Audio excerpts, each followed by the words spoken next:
Now the dorsum of the hand. Here we see the dorsum of the hand is composed of the carpal bone, metacarpal bone, and the phalanxes. All the bones have some insertion of the muscles that originate in the dorsum of the forearm. Here we see the muscles of the dorsum of the forearm. These are the extensor muscles of the hand, and these muscles forming in this area, and they pass underneath this extensor retinaculum, and these muscles passes underneath the extensor retinaculum, that all the tendons of this muscle inserted in this part of the hand. If we see this area, the bones of this area one by one, we see here is the carpal bones, and there is no direct insertion of this area of this muscle. And there is the metacarpal bone. Here is the first metacarpal, second, third, fourth, and fifth. We see the first metacarpal bone has insertion, and this insertion of the abductor pollicis longus muscle in the basal part of the first metacarpal bone. In the second metacarpal bone, we see there is a muscle, and this muscle is the radial side, comes from the radial side, and it has a origin in this medial epicondyle, and this is the extensor carpi radialis longus muscle. And in the third metacarpal bone, we see another insertion of another muscle, and this is the muscle of the radial side again, and it has the origin in the common extensor origin, and this is the extensor carpi radialis brevis muscle. This is the third metacarpal bone. And in the fourth metacarpal bone, we see there is no muscle.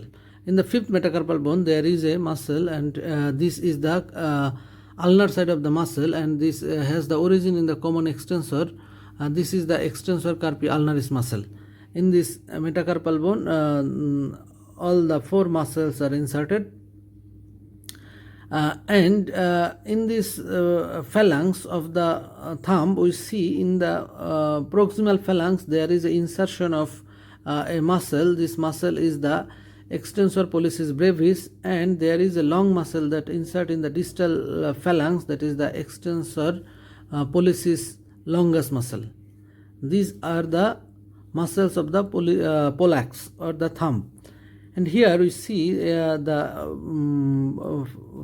phalanx of the index finger, middle finger, ring finger, and the little finger. Here we see there is some complex structure. Here we see this is the tendon.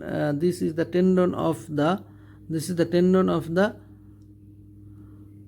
extensor digitorum, along with the tendon of the extensor digiti minimi, and there is also the tendon of the extensor indicis. All these tendons form a complex structure in the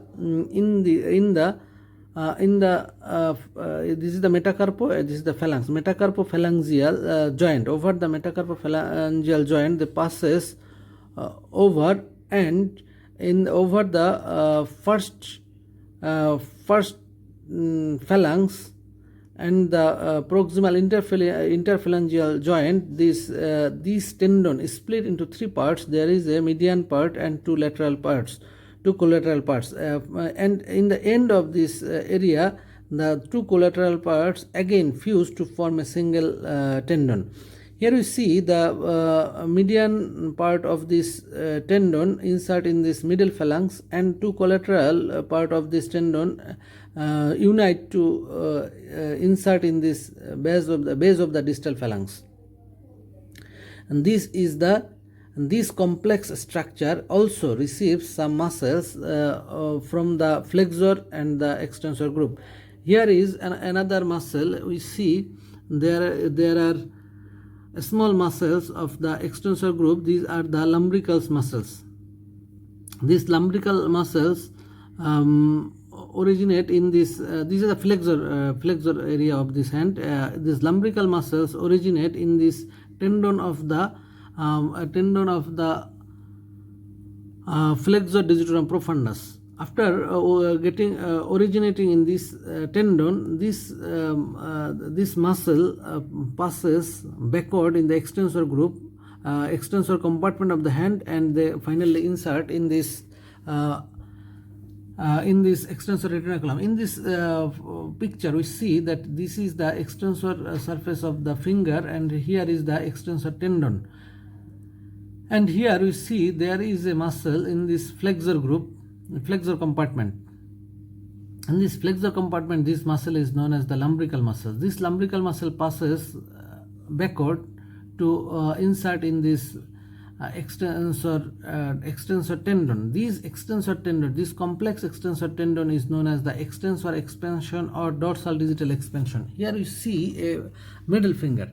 This is the middle finger, this is the distal phalanx, this is the middle phalanx, this is the proximal phalanx. Here is the tendon of the extensor digitorum, and here is the median part, and inserted in this middle phalanx, and is the lateral side. They unite to insert in this distal phalanx. And in the side we see there is this is the lateral side, and in this lateral side we see there is the insertion of this lumbrical muscle and insertion of the interosseous muscle. In this area we see this is the lumbrical muscle, this is the distal part of this phalanx, and the proximal part we see the insertion of the interosseous muscle. So this is the distal wing, this is the proximal wing of this extensor expansion or the dorsal digital expansion. These are the insertion of this extensor muscles. And in this hand area, all the muscles are inserted, and these are the descriptions. And these muscles are supplied by the radial nerve. And if there is the injury in this radial nerve, that will cause the wrist drop. And then we will go for the nerve and vessels of this dorsum of the hand. Thank you all.